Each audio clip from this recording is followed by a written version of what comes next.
बिहार विधानमंडल बजट सत्र के चौथे दिन विपक्ष के बॉयकॉट के बाद सदन को स्थगित करना पड़ा। बता दें कि इसके बाद विपक्ष के तमाम विधायकों ने एक साथ आकर प्रेस कॉन्फ्रेंस करते हुए कहा कि जो बजट पेश हुआ है वह बजट घिसा पिटा है।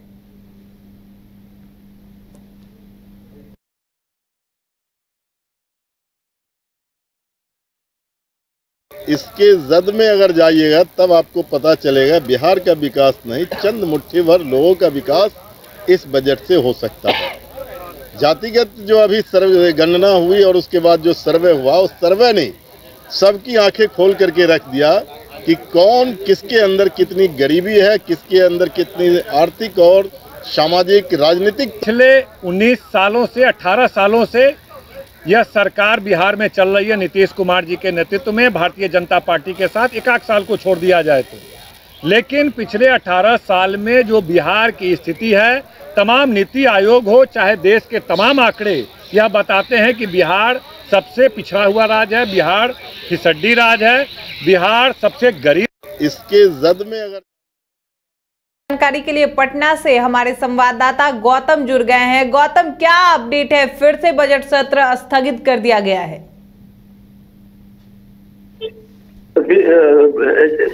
एक बार फिर से सवाल दोहराइए प्लीज। गौतम, क्या अपडेट है? एक बार फिर से जो स्थगित कर दिया गया है बजट सत्र को। बिल्कुल, जिस तरीके से बजट सत्र को स्थगित किया गया है, हालांकि आज सुबह से ही गहमा-गहमी का माहौल था और बजट सत्र को लेकर आज 5वां दिन है। 5वें दिन प्रयास लगाए जा रहे थे कि तमाम जो सवाल जवाब है उससे संबंधित जो चीजें हैं वो सदन के अंदर रखी जाएगी, मगर बावजूद इसके आज जो विपक्ष है वो पूरी तरीके से हमलावर रहा और इस बात को लेकर के जो सदन है वो सुबह 11 बजे से शुरू हुआ था और स्टार्टिंग में ही भाकपा माले के विधायकों ने सदन के बाहर धरना प्रदर्शन किया था और सदन में जिस तरह से बजट पर सम्राट तो तमाम जो मंत्री थे, विधायक थे, उनको अपनी बातें रखनी थी और इसको लेकर के कह सकते हैं कि विधानसभा के आज जो नए अध्यक्ष के रूप में नंद किशोर यादव ने कार्यभार संभाला और उसके बाद बजट सत्र की शुरुआत हुई। लेकिन यह बजट सत्र अभी लंबा चलना है और 5वें दिन की स्थिति है। ऐसे में जब विपक्ष ने हंगामा शुरू किया तो उसको लेकर के विपक्ष को देखते हुए सदन को स्थगित करने की नौबत आ गई और लिहाजा स्पीकर ने विधानसभा को स्थगित कर दिया। जी चलिए गौतम, तमाम जानकारी के लिए बहुत बहुत शुक्रिया आपका।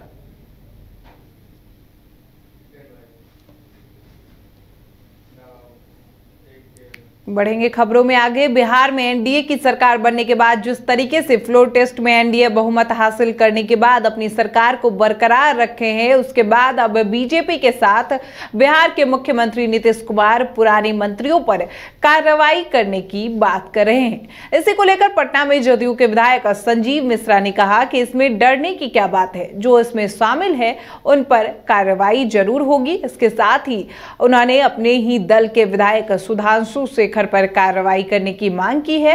इसके साथ ही साथ उन्होंने कहा कि हम उनके खिलाफ एफआईआर दर्ज करेंगे जिन्होंने इस तरीके का आवेदन दर्ज करवाया है। मेरा बीजेपी के प्रति, आप लोग मीडिया के भी साथी जानते हैं, हिंदुत्व के मुद्दे पे मैं किसी धर्म का बुराई नहीं करता, लेकिन अपने धर्म के बारे में कोई बोले तो मैं सुन नहीं सकता हूँ। सबसे पहले अगर बोलने वाला जनता दल यू में होगा तो मैं होऊंगा। जब रामचरितमानस के बारे में राम पे जब किसी ने क्वेश्चन उठाया था तो मैं वो करता आया हूँ, करता आऊँगा। मैं राष्ट्रवादी हिंदू हूँ और गर्व से कहता हूँ मैं राष्ट्रवादी हिंदू हूँ और आदरणीय प्रधानमंत्री के जो पद चिन्ह उस पर मैं चलता रहा हूँ, चलता रहूँगा। पर आप बोले कि मानहानि मुकदमा करेंगे, कहाँ आगे? नहीं करेंगे, अब प्रोसेस हो रहा है सब कुछ। इतना ही नहीं, अच्छा मुकदमा होगा। जितना सेक्शन होता है, कानून सबके लिए बराबर है। उनको कोई दिग्भ्रमित करके उनसे गलत काम करवाया तो भैया बच्चे थोड़ी हैं दूध पीते, अनुकंपा पे विधायक बने हैं वो, तो ये तो बात होगा इस पे तो तो इस खबर पर ज्यादा जानकारी के लिए पटना से हमारे संवाददाता विवेक जुड़ गए हैं। विवेक, क्या कहिएगा? अपनी ही पार्टी के विधायक पर आरोप लगाया जा रहा है। जी बिल्कुल अलका, ये जो नई सरकार बनी है एनडीए की, तब से लगातार जो फ्लोर टेस्ट को लेकर 12 फरवरी को फ्लोर टेस्ट को लेकर लगातार कही जा रही थी कि क्या एनडीए की सरकार बहुमत हासिल कर पाएगी या नहीं।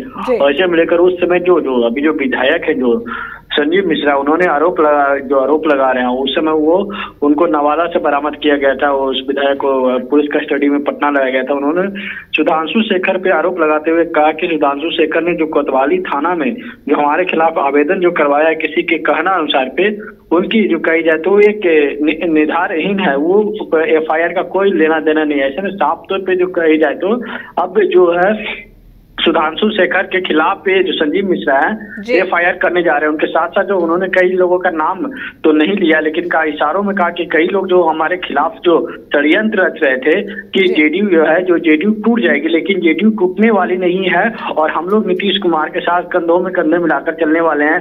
ऐसे में साफ तौर पर जो कही जाए तो बिहार में तो एनडीए की सरकार बन गई है, लेकिन जो विधायकों को जिस तरीके से खरीद फरोख्त का जो दिया गया प्रलोभन, और ऐसे में लेकर आप जो है विधायकों के मुश्किलें भी बढ़ने वाली है। संजीव मिश्रा जो है अब वो उनके सारे सुधांशु शेखर के खिलाफ एफआईआर दर्ज करने वाले हैं कि उन्होंने कहा कि हम लोग जल्द एफआईआर दर्ज करेंगे, मुख्यमंत्री के समक्ष हम अपनी बातों को रखे हैं और मुख्यमंत्री भी जांच करने का आदेश दिया है।